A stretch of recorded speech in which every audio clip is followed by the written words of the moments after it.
magandang hapon sa inyo. Samahan niyo ulit ako mag-aral dito lang sa Bensi Bibo.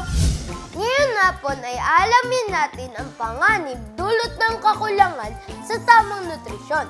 Ano-ano nga bang posibleng dahilan nito? At paano natin ito maiiwasan? Tara, samahan niyo ulit ako.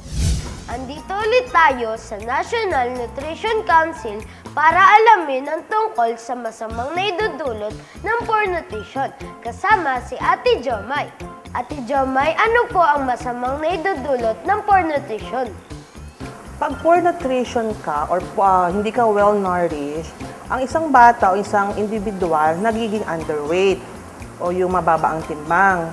Minsan naman, nagiging stunted o yung mga bansot, yung maliliit yung height nila.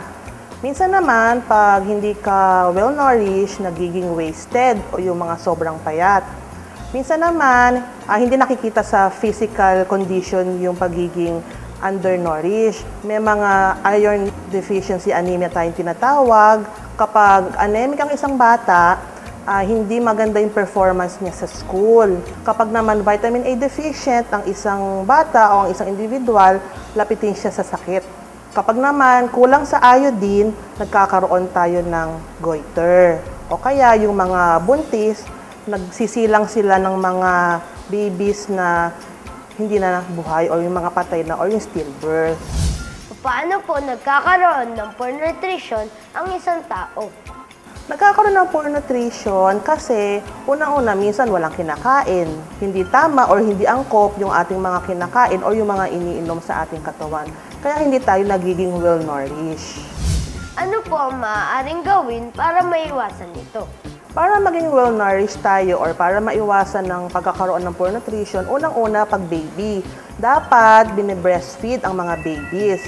Exclusive dapat yung breastfeeding natin from 0 or yung pagkapanganak hanggang 6 months. Tapos pagdating ng 6 months na ang baby, bibigyan na natin siya ng tamang complementary foods. Dapat din nag-exercise tayong mga adults, kunyari kami. Tapos para maging well-nourished din tayo, dapat ilimit natin yung intake ng matatabang pagkain.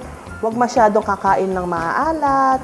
Tsaka huwag din masyadong kakain ng sobrang tamis. Higit sa lahat, huwag din tayo mag-i-smoke o yung maninigarilyo. At dapat i-manage natin yung stress. Ano po ang dapat namin tandaan para maging malusog ang aming katawan? So, para maging malusog ang ating mga katawan, dapat lagi natin tandaan yung isa sa mga golden rule ng nutrition, yung eat a variety of foods every day. So, dapat iba't ibang klase ng mga pagkain at nasa tamang amount yung ating kinakain ng mga pagkain araw-araw. Tapos, ipagpatuloy din natin or ipopromote din natin yung breastfeeding sa mga bata at sa mga nanay. Isa pala sa dahilan ng kakulangan ng tamang nutrisyon ay ang walang disiplina sa pagkain. Kaya mga bata, disiplinahin natin ang ating mga sarili. Maging sa pagkain ha! Gaya ng sinasabi sa unang Korinto 14:40. Datapwat gawin ninyong may karapatan at may kaayusan ang lahat ng mga bagay.